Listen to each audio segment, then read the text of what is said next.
So what, it's been about 12 months since I've known you now, and I'm starting to get to know you a little bit now. Like, I understand you, you get me, I get you. We're a pretty good team.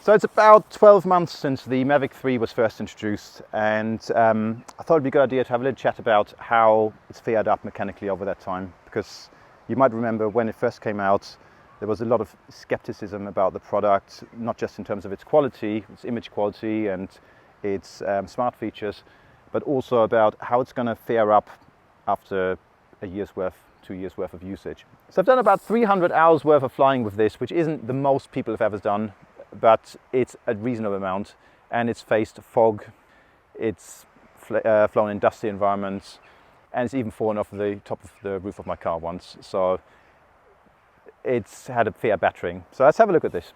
So starting off with the bag. Okay, the bag has actually one of the only gripes I've got with this product, and there aren't many, so there's a bit of a spoiler for you here, but I'll talk about the things that impressed me about it.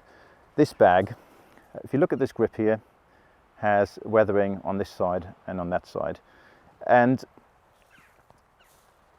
generally, is it a big deal? Not really. But the price tag of this bag alone is £219. That's £219 for a bag. I mean, that's just mad.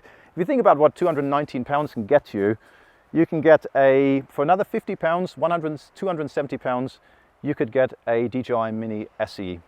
That's a drone, a DJI drone. So is this worth as much as a drone? I'm not sure. Yes, this does turn into a backpack. You can undo these clips and there's a thing strapped around the back there. I've never used it as a backpack because, quite frankly, if I want to use something as a backpack, I'm going to use it as a backpack, or I'm going to use a backpack.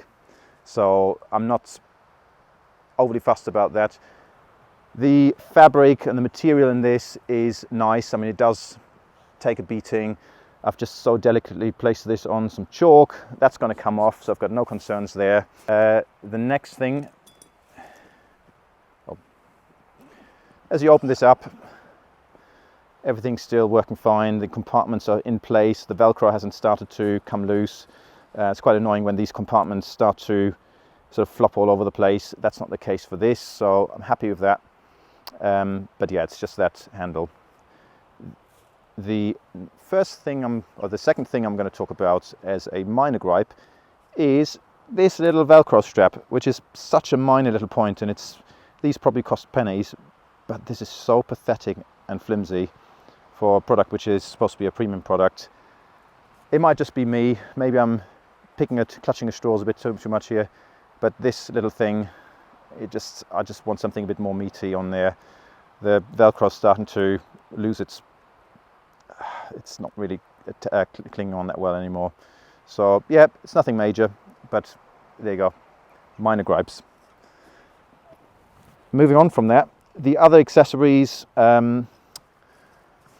multi-charger is working absolutely fine, no issues with that. It's there's no wear on this, it hasn't even scratched or anything, so this is great. The controller, again, works absolutely fine. A few little scratches on this textured plastic here, but the rest of it is absolutely fine. It's just not really weathering. It looks as good as new. Everything's working. So I have actually recently switched to using the DJI RC, but as far as this is concerned, no issues. It's working great, as you'd expect. All right. The batteries. No puffing on these. I label my batteries just to keep track of them. Everything's fine here. They charge and retain their charge as good as they did when it first came out. So I'm getting the same flight times with these. It's all good. So moving on to the interesting thing now, the drone. This drone One of the most spoken about parts of this was the gimbal protector, which was quite unusual. Again, this has got like little leathery types of connectors here.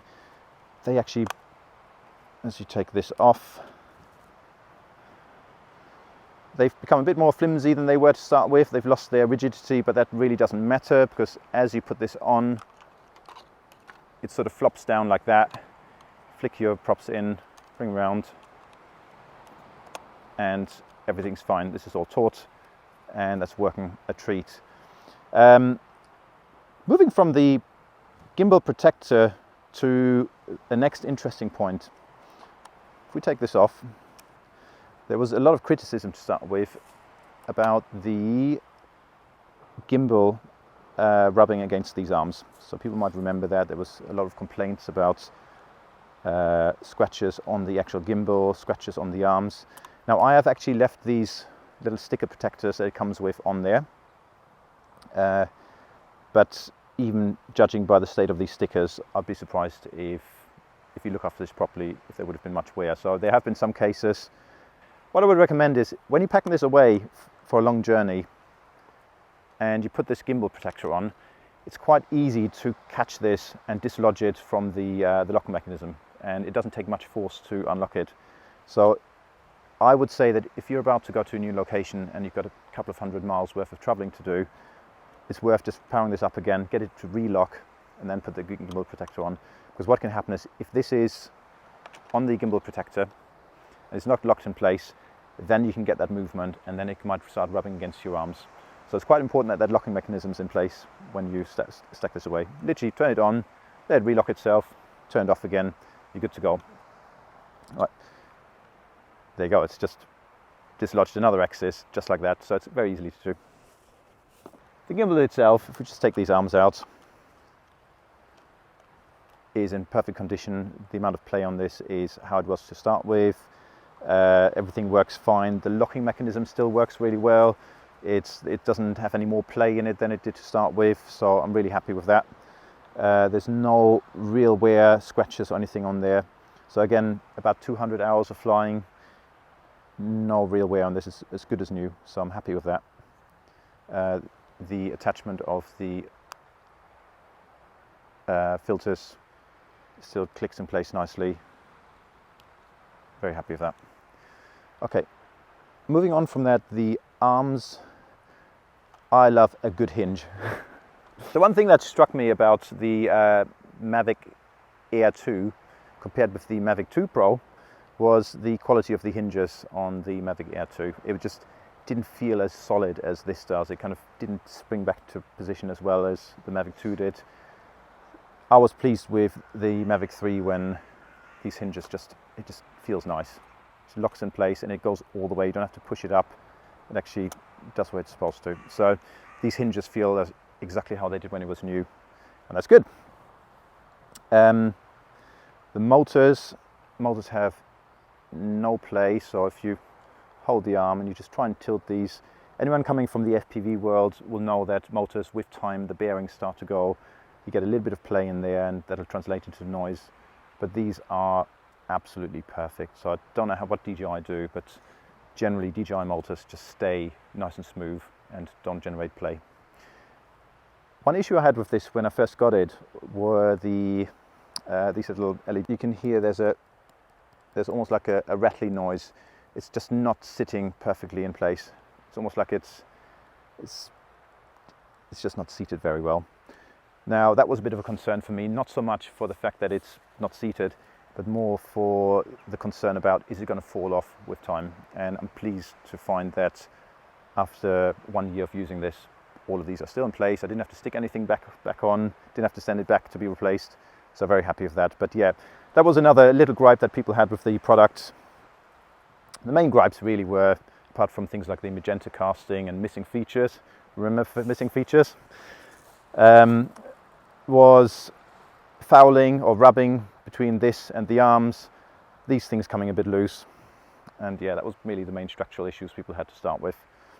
Okay, so the rest of the drone, all this plastic, there are no marks on this. I've handled this a lot. I've even had this fall off the roof of my car once. and no damage at all. So it's really, this is a lot more solid than it might feel. When you tap on it, it feels a bit plasticky, but it's really not that bad. I was quite impressed with it.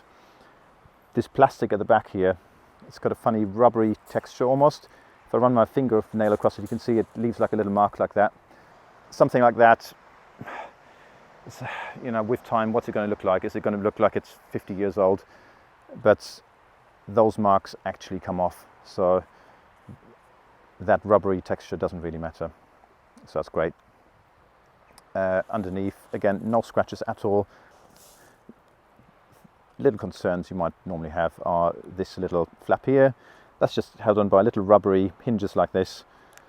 You'll be accessing this every time you put a new SD card in or take it out, so this goes through a lot of movement, but again, it's fine. No issues, nothing's coming off. That has been an issue with some other drones. I think the Mavic Air 2S's have had some issues with these flaps coming off, but that's all good. So that goes into place. And the props. So these props had a different design, a different mounting design. Well, the design's the same, but previous Mavic drones have had like a little plastic adapter on top. This one's actually got the mounting cut straight into the motor. So I was a bit concerned when I first saw this on whether that metal to plastic contact is going to start wearing this plastic more with prolonged usage, props spinning around. But some of these props are actually still the first props I put on this, which some of you might frown upon. You're supposed to change props every 50 hours or so. But yeah, they've done really well. And that new design, which I presume was for weight saving purposes, because obviously for the EU, DJI tried to keep this under 900 grams. Yeah, they work great.